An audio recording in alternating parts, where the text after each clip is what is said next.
अच्छा, ये क्या लगता है कि मनीष कश्यप के ऊपर एनएसए लगाना सही था या गलत है? क्योंकि ये दो राज्यों के बीच का मामला था, जो तमिलनाडु और बिहारी मजदूर के प्रकरण का विषय था, तो ये दो राज्यों के बीच का मामला था, लेकिन सरकारों को ऐसा लगता है कि ये देश विरोधी बातें हुई थी, उसमें मनीष कश्यप के तमाम वीडियो से जो है देश में दंगा भड़क सकता था, इसीलिए एनएसए लगा दिया है। तो क्या मनीष कश्यप के ऊपर इस प्रकरण पर जो है एनएसए लगाना सही था या गलत? एनएसए लगाया जाना चाहिए था या नहीं?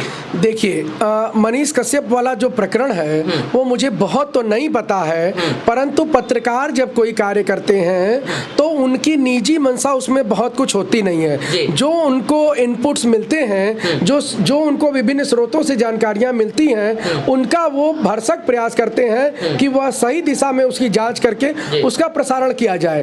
तो मैं मनीष कश्यप जी को के बारे में जितना जानता हूं या जितना यूट्यूब पर मैंने सुना है, मुझे लगता है कि मनीष कश्यप जी ने इसकी तहकीकात की होगी और उनको अपने स्रोतों से यह सही समझ में आया होगा तो उन्होंने ऐसा किया होगा। लेकिन किसी भी पत्रकार के ऊपर एनएसए लगाना मुझे लगता है कि कॉन्स्टिट्यूशनली ठीक नहीं है। लेकिन एक सबसे बड़ी समस्या इस मामले में जानते हैं क्या है कि आप इस कानून के लगते ही आपके सारे संवैधानिक राइट कोलैप्स कर जाएंगे और आपको भारतीय संविधान के अधीन दैहिक स्वतंत्रता का अधिकार, फ्रीडम ऑफ स्पीच का अधिकार या आपको आर्टिकल 19 के तहत बोलने का अधिकार और आपको न्यायालय के समक्ष जाने का अधिकार भी आपका समाप्त कर दिया जाए। यही मैं सवाल पूछना चाहता था, क्या इसमें जो है कुछ दिनों तक मनीष कश्यप को जो है अपने हिसाब से अनुमति भी नहीं मिलेगी कि वकील रख पाए? मतलब ऐसा कुछ भी है क्या? ऐसा नहीं है। देखिए, माननीय उच्चतम न्यायालय ने कई मामलों में एनएसए में जिनके ऊपर लगाया गया था उसको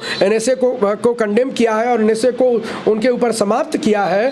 तो यह चूंकि सरकारें अपनी सुविधा से लगा देती हैं, राजनीतिक लाभ और हानि देखते हुए। एक प्रकार से हमारे संविधान ने केंद्र सरकार और राज्य सरकार को एक विशेष कानून दे रखा है कि किसी को किसी का आरोप बताए बिना जो है आप गिरफ्तार कर सकते हैं। कांग्रेस की सरकारों ने इस देश में इतने संविधान की हत्या करके कानून बनाए जिसकी आप कल्पना नहीं कर सकते हैं। जैसे एक आप लोगों ने वक्फ एक्ट सुना होगा, प्लेसेस ऑफ वर्शिप एक्ट सुना होगा, ठीक है, रिलीजियस फ्रीडम का एक्ट सुना होगा। ये सारे ऐसे कानून थे जिनमें भारतीय संविधान की धज्जियां उड़ा दी गई थी। अच्छा। उसी तरह का यह कानून है, freedom of speech and expression का वायलेशन करता है। कॉन्स्टिट्यूशनली रूप से यदि किसी के ऊपर कोई आरोप लगाया जाता है तो उसको अपनी सफाई देने का संवैधानिक अधिकार प्राप्त है। लेकिन इस मामले में सरकारों के पास ऐसा अधिकार है कि वे यदि आपको कारण भी नहीं बताएं तो भी वे एनएसए लगा सकती हैं। और इस मामले में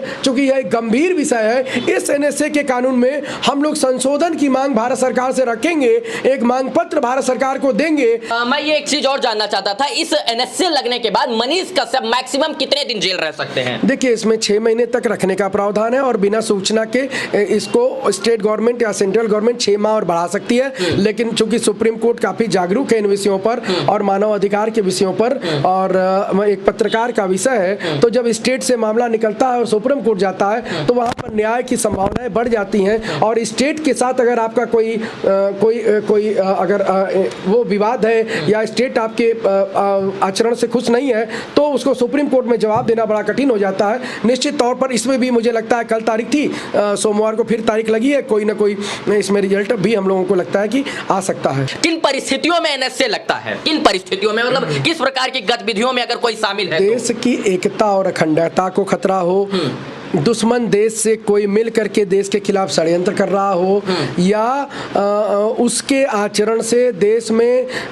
शांति व्यवस्था बिगड़ने का बड़ा खतरा उत्पन्न हो गया हो, तो उन परिस्थितियों में एनएसए लगाया जा सकता है। लेकिन इस विषय में कई बार सुप्रीम कोर्ट के कई निर्णय आए हैं जिसमें राज्य सरकार से असहमत होते हुए, और देखिए संविधान का जो प्रिएम्बल है, हाँ, और उसके जो फंडामेंटल राइट्स हैं वो लॉ ऑफ द लैंड हैं, उनको किसी भी कानून से डिस्ट्रॉय नहीं किया जा सकता है या कोई भी कानून बनाकर उसको जो है उसको प्रतिबंधित नहीं किया जा सकता है फंडामेंटल राइट्स को। तो चूंकि freedom of speech and expression, स्वतंत्रता का अधिकार, न्याय पाने का अधिकार, अदालत जाने का अधिकार, बिना किसी अपराध के जेल में न रहने का अपराध, स्वतंत्रता का अधिकार, ये सारे अधिकार भारतीय संविधान में प्रदत्त संवैधानिक अधिकार है। तो इनके प्रोटेक्शन का काम सुप्रीम कोर्ट करता है। कई महत्वपूर्ण निर्णयों में सुप्रीम कोर्ट ने सरकारों को की खिंचाई की है, उनकी निंदा की है और फिर वो सरकारों को बेइज्जती सह करके जो है वो हटाने पड़े हैं। एनएसए सर तब लगता है जब केंद्र सरकार या राज्य सरकार को इस बात का शंका हो जाए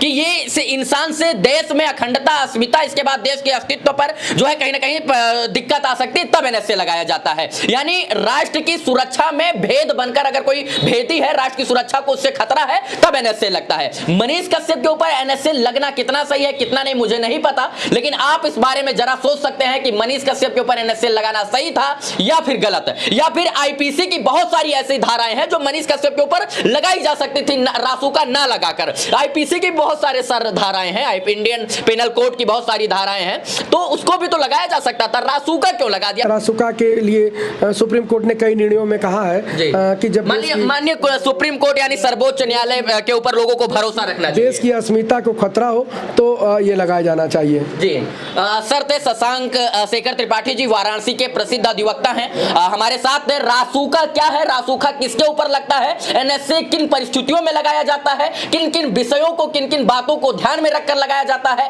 रासुका में जो है न्याय पाने की प्रक्रिया क्या है, कानूनी विधान क्या है, सर्वोच्च न्यायालय में जाने का क्या नियम है, वकील हायर करने का क्या नियम है, इन तमाम विषयों पर हम लोग बात कर रहे थे। सर ने बेबाकी के साथ रासुका जैसे एक कानून के ऊपर बेहतरीन तरीके से अपनी बातों को रखा और इसके बाद इन्होंने अपनी बातों का स्पष्ट किया, इसके लिए सर का बहुत बहुत धन्यवाद।